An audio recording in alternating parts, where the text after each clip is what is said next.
Hi guys, we got a 2007 Dodge Calibre. I'm gonna be kind of fighting the glare inside this vehicle for a little bit.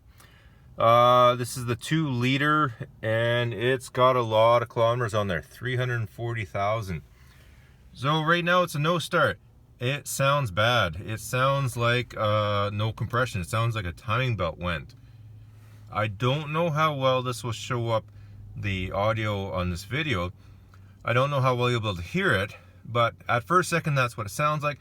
At second thought, when you really listen, it does sound like it's not screaming away. So say if you have a timing belt that snaps, the crankshaft just keeps freewheeling, there's no compression, so the starter spins it real fast, kind of sounds like a vacuum cleaner, just because there's no resistance to it. It doesn't sound like that. It sounds like it's starting, well, definitely slow because the battery's low. But it does sound like it's kind of coming up and down. It's trying to make some kind of compression, probably not very much. And it sounds like it's just kind of maybe flooded. Plus, some vehicles actually, the way that they crank with the starter, it just kind of has that sort of metallic sound.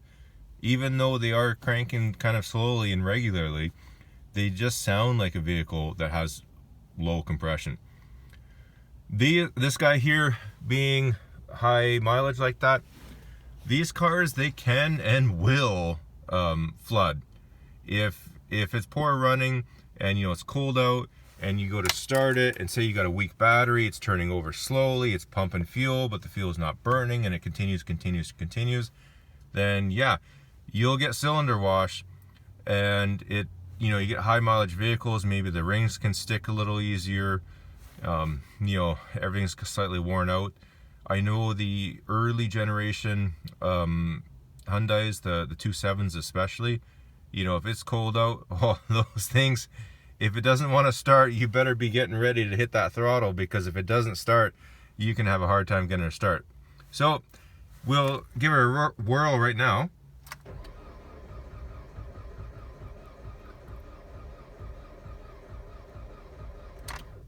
Okay, I don't know how well you can hear that, but it sounded bad, but now we're starting to get a little bit of a cadence to it. I think we can bring this thing to life. I definitely think it needs some work. So I'm just gonna see if I can put it in clear flood mode and just see if I can get it to start. I got the charger on there right now, and I'll just see if I can get it to start like this. Otherwise, we might have to start pulling spark plugs, put some oil down there, let it dry out. But we'll just see if we can't force it.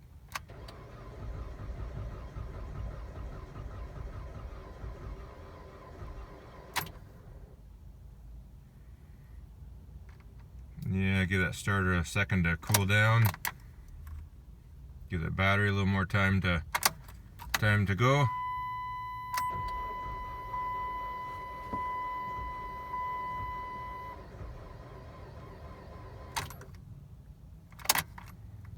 Okay, so she doesn't quite want to start just yet. I don't want to force it yet right now.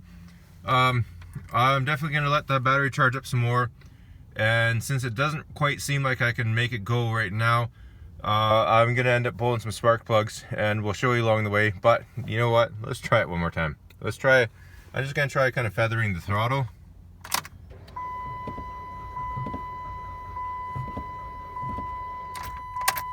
Okay. So yeah, we'll just keep it on the charger. I'm going to have lunch soon, and I'll quickly pull a spark plug and see what they look like and just kind of let it air out. Okay, so we're under the hood right now. I got the coils unplugged, battery chargers on there, whirling away. And I'm just gonna quickly yank those coils off and then pull the spark plugs. Which size is that? That guy right there. Got T30. Quickly pull those out. And I imagine it ain't gonna smell too good in there. I did check the oil, and yeah, it's not the worst oil. When I wiped it before, it was fine.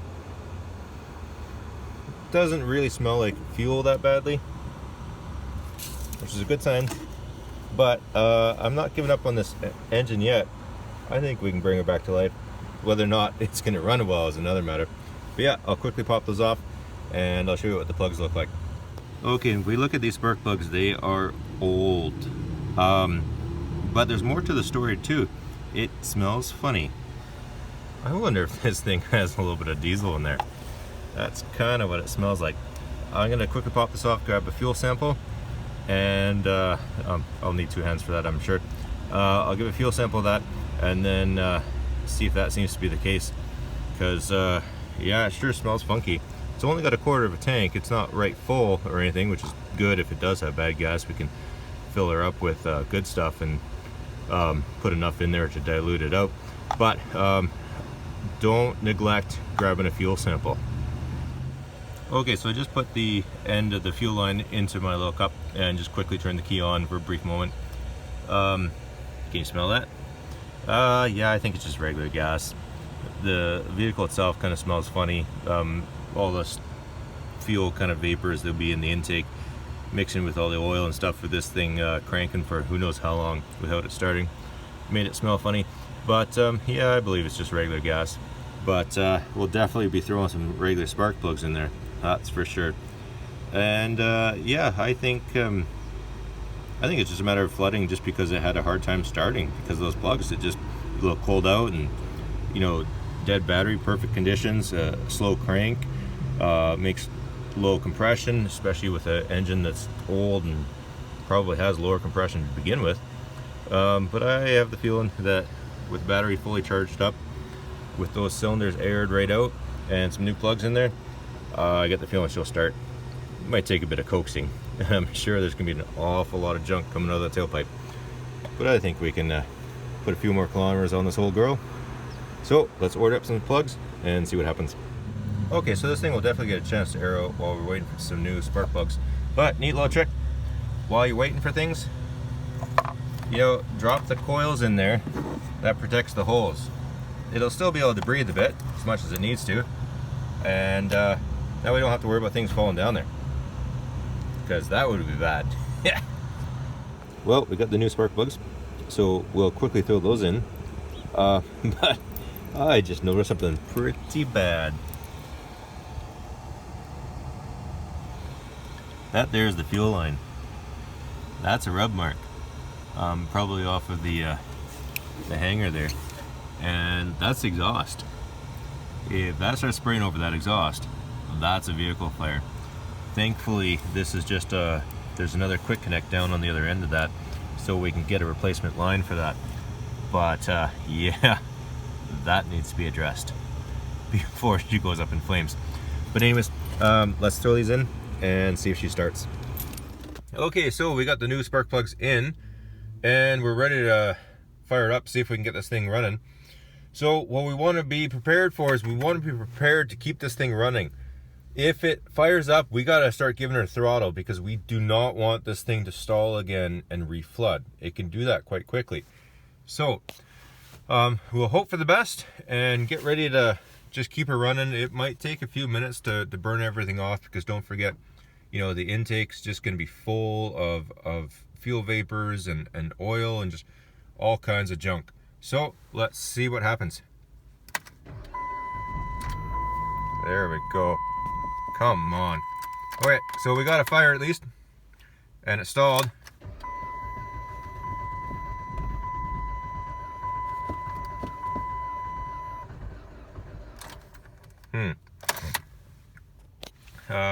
Missed the draw a little bit. Well, give it another second. We'll keep it in clear flood mode, see if that helps.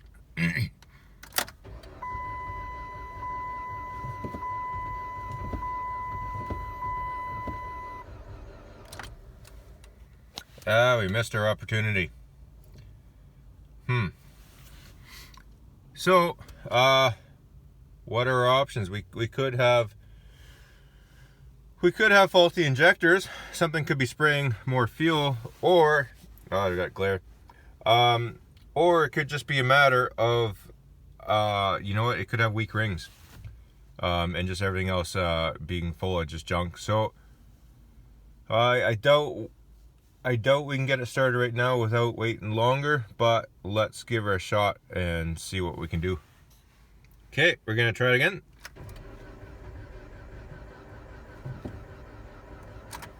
Yeah, it's definitely flooded.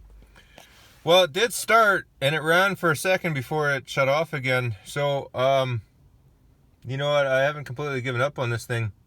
I don't know if this is actually giving it clear flood. So I don't know if holding that down is quite shutting off the injectors. So what I'm going to do is I'm just going to unplug them all, and I'll just try cranking it and see if we can get kind of more of a normal sound coming from it. But I'm impatient. Let's try it again. Why not? Without my foot on the gas this time. Okay, she almost started that time.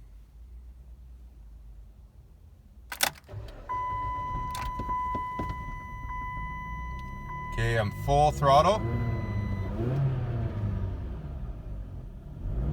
Full throttle. Well, not full throttle anymore, but for that first little bit, I was full throttle trying to get that to burn everything out.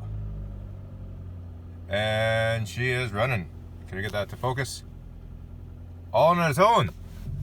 Look at that. So, again, we don't want to take anything for granted.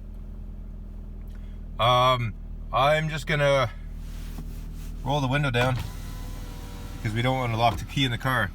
I'm gonna let this fully warm up because you know what, it's in a state right now that it could just as easily go back to not starting again. But I'll give it a chance to fully warm up. I'll give it a chance to see if it'll set any codes. We got check engine lights off right now, so that's a good sign. But yeah, modern vehicles, they do flood. Flooding is not just a thing of carburetors. Typically, if a vehicle floods, it's a matter that there's problems. Sometimes it's a matter of, you know, a fuel injector that is squirting down fuel. You know, if you have an older vehicle with a vacuum style pressure regulator on the rail and that diaphragm leaks, you know, you could be sucking fuel into the intake. But this guy is running. I suspect it's just a matter of a weak engine, just making it easy to flood. So we'll let that thing warm up. Well, hopefully that can burn some junk out. And I believe this thing is probably about all we're going to do for it. So in the meantime, hopefully this helps some of you guys out. And don't be too quick to write off a vehicle, because sometimes these old girls got a little bit more left in them. Anyways, thanks for watching. We'll catch you on the next one.